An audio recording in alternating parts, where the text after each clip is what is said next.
Hi lovely people, it's Rachel. Welcome back to my channel and welcome if you are a new viewer as well.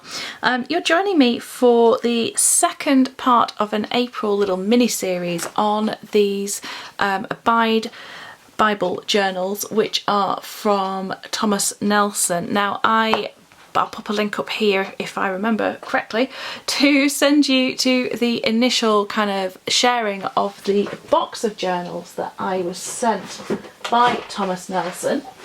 Oh, just grabbing them because here they are, try and fit them underneath.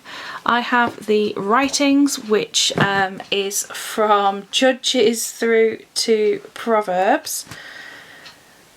That doesn't sound right, but I think it is. Yes.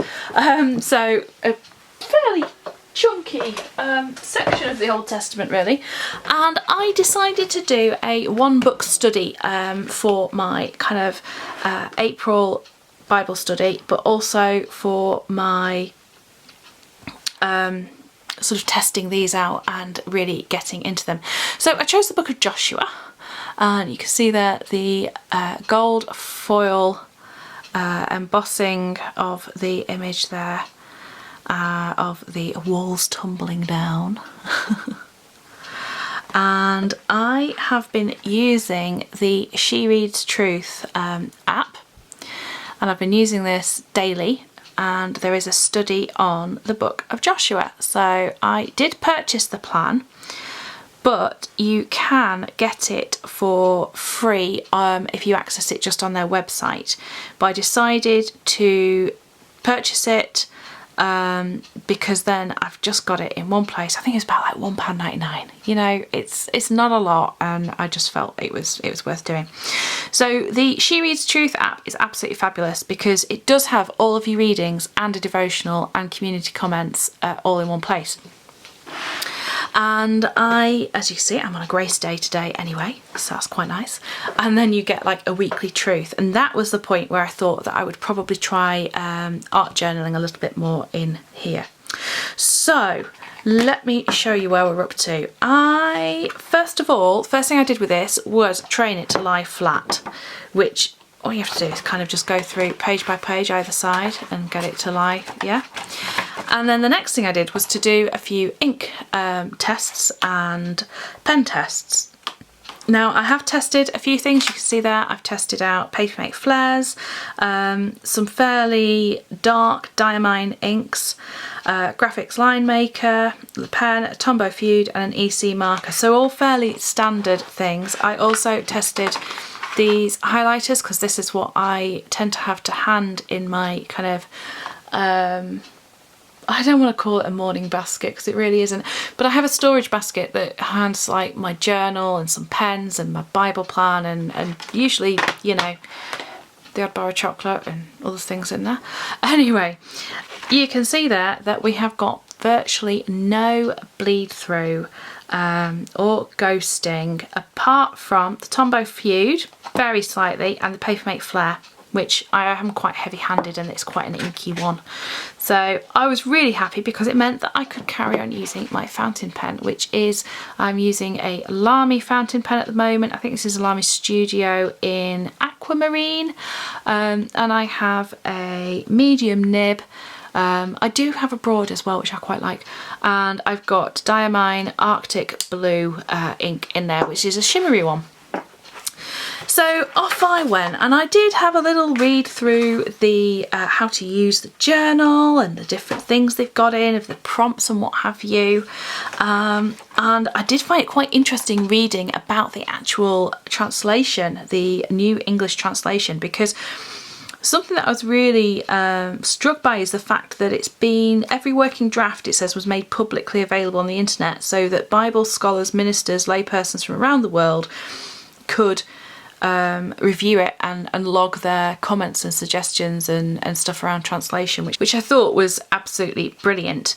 And it goes on, it says, you know, it's not about then making it a translation by consensus, it's about having that review as it goes, staying true to the original text, and yeah, just being really transparent about the process of the actual translation, which I thought was great.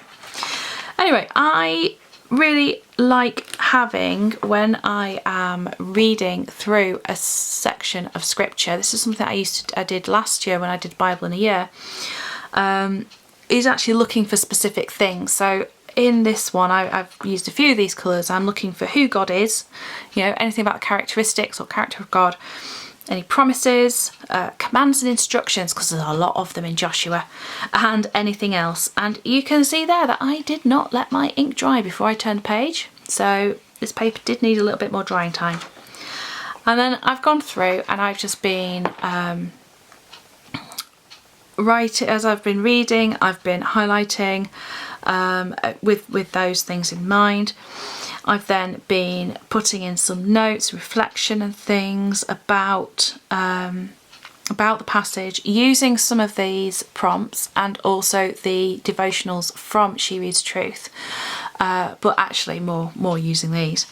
And then I was also adding some cross references of other scriptures as well. So there we have those. So yeah, not as much highlighting on that. Apparently there weren't quite so many things.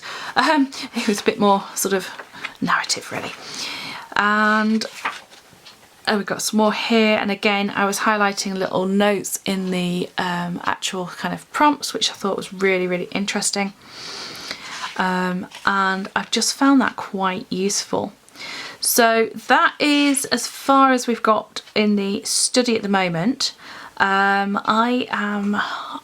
want to check now what's going to be the verse for the weekly truth. Let's have a look. What is it? Joshua 1:9, which no doubt I've already highlighted, yes, and done things. So it is here, so a little bit of art journaling won't happen there, but there's nothing to say I can't use that page there, is there? Or indeed do something and tip it in, so we'll see. But I do want to test this paper out for that. Or I could always, of course, this book has a couple of blank pages at the back, so I could use one of those. So that's how I'm getting on. I am really enjoying using these. I love the text in terms of the actual font and the readability of it. It's very comfortable, especially at 7 o'clock in the morning when you've just got up and you've not quite finished that first hit of coffee. So that's been really good. And we will see what happens next. So next week I will bring you another little update. My intention or my plan is to have tried out some probably some watercolours, gesso, possibly some acrylics and things in here, and yeah, I'll let you know how we get on with that. So I hope you enjoyed that. You'll find links down below to where you can find these online, and as I said, but I don't think I made quite so explicit, I was sent these for review, but all opinions as ever are my own. Take care, lovely people, and bye bye for now.